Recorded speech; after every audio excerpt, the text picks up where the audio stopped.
Hello and welcome to another episode of Attacking Third, a CBS Sports soccer podcast. I'm Sandra Herrera, lead NWSL writer for CBS Sports, joined today as always by my colleague and co-host Lisa Roman, NWSL analyst and broadcaster. On today's episode, we got a little bit of breaking news to discuss with everyone. Washington Spirit officially named Kris Ward head coach, interim coach, no more. Let's get into it. Before we do that, a quick reminder to follow us on Twitter at Attacking Third for breaking news.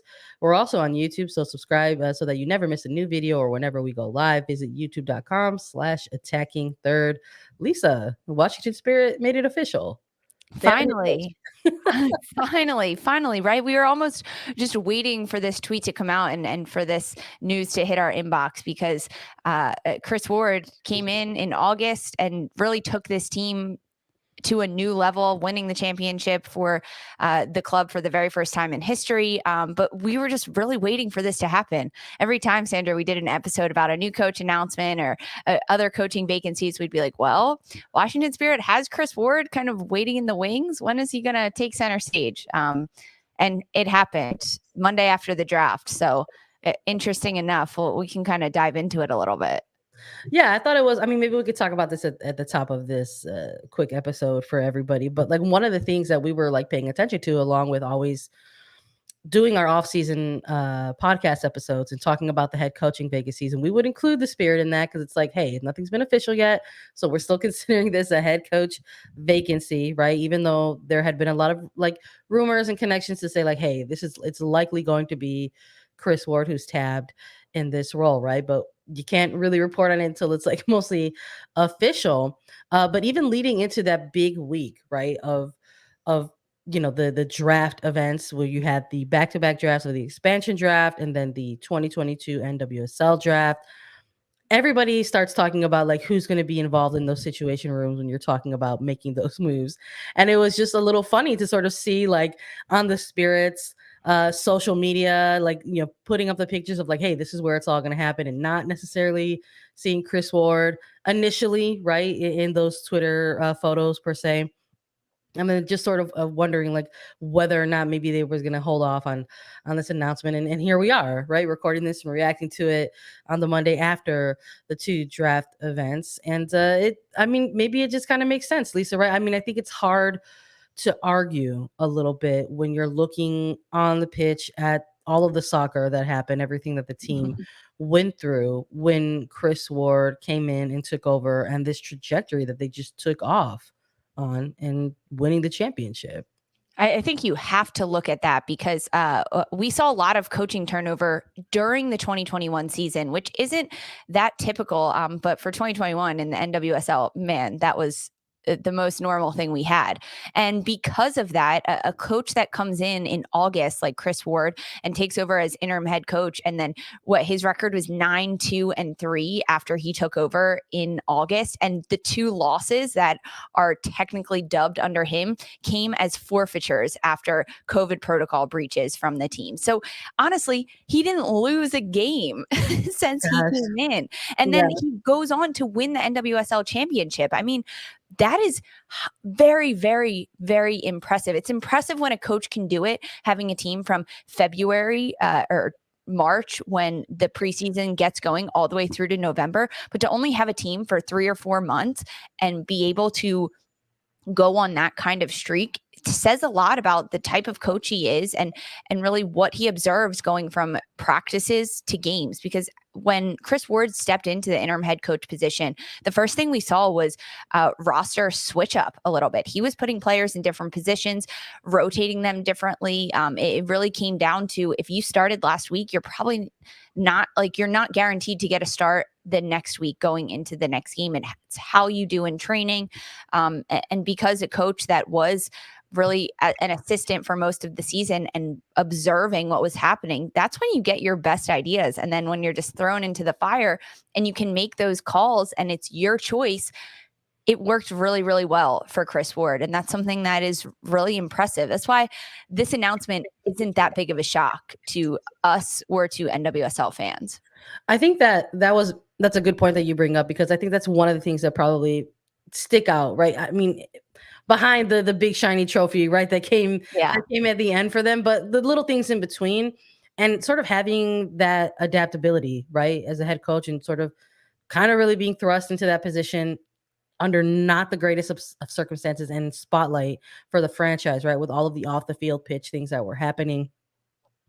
But those little things like, oh, like, I'm gonna be adaptable as head coach, and maybe sort of rolling with the punches as they came, because the team, like most of the other teams, in the league during that later stage of the season, right? It was the longest season ever in NWSL history. A lot of clubs were dealing with injuries and nagging things along the way, and you gotta be adaptable in that sense. And there was a real sense of just like, listen, this is the roster that we have.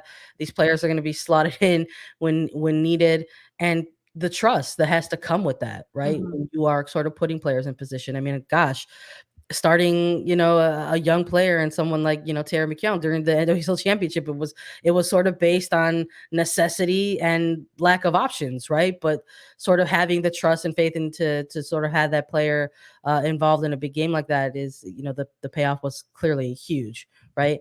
But also just someone who has just been involved with the Spirit for some time, right? As the team tactical analysis and player performance development coach, like those things are coming into play, and I'm a little Mhm. curious if like what a full season Washington Spirit side under Kris Ward is actually going to look like, because I think in the moment, right, so much is spearheaded and motivated by your team and your club. And Lisa, we had a number of players coming on at the time during their sort of playoff run there, whether with Ashley Hatch or Aubrey Bledsoe or Tegan McGrady, even at the time, and just sort of really talking about how the team was just locked into controlling what they can control, and that was in front of them, the games in front of them, and whether or not they can win them or not, right? And I remember even chatting a little bit myself with Kris Ward leading up to the championship final during the media day there, and him sort of echoing that he had actually leaned on the players versus the other way around. So we're removing all of those things now Mhm. in 2022. There isn't the big,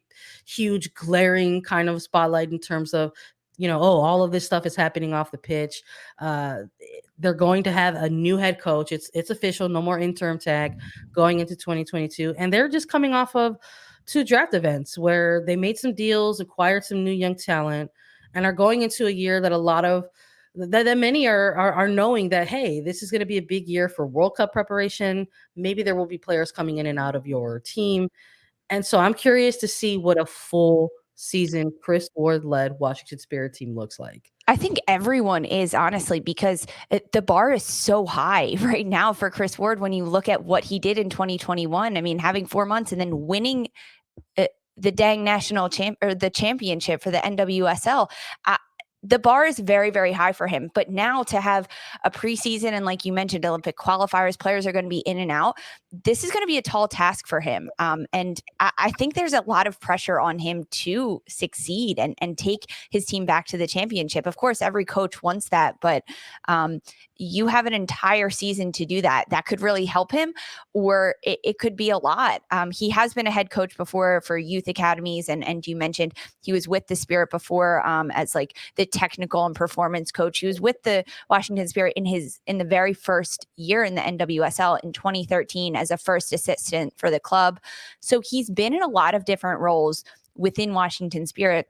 He also worked for the Seattle Sounders as a scout for them. So he knows how to recruit and he knows how to find those younger players. So although we didn't see him in the draft picture that was tweeted out by Washington Spirit, I hope he had a say in some of the younger players that were drafted to Washington Spirit, because although not in the head coaching role at that time, he was still interim head coach at the point of the draft just this past weekend. So he has that eye to find those younger players that he can develop, and he knows the squad that he is left with on his roster from just ending the 2021 season, a month or so ago.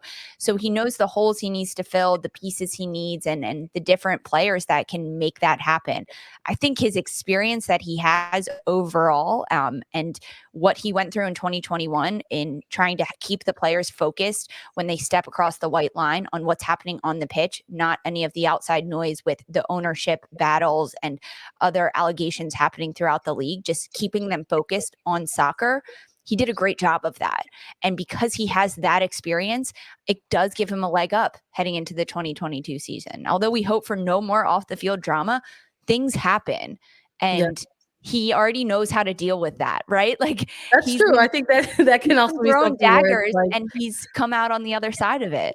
yeah, that can absolutely be viewed as something as an asset. Like, hey, like this person came in during a franchise crisis Right? and did that, right? And so like maybe that can be viewed as a positive, Hey, unfortunately. pressure Maybe makes diamonds. apparently, according to the Washington Spirit in 2021, that's what it took. So, I mean, that's definitely could be viewed as an asset, like someone who's good under a crisis or under pressure.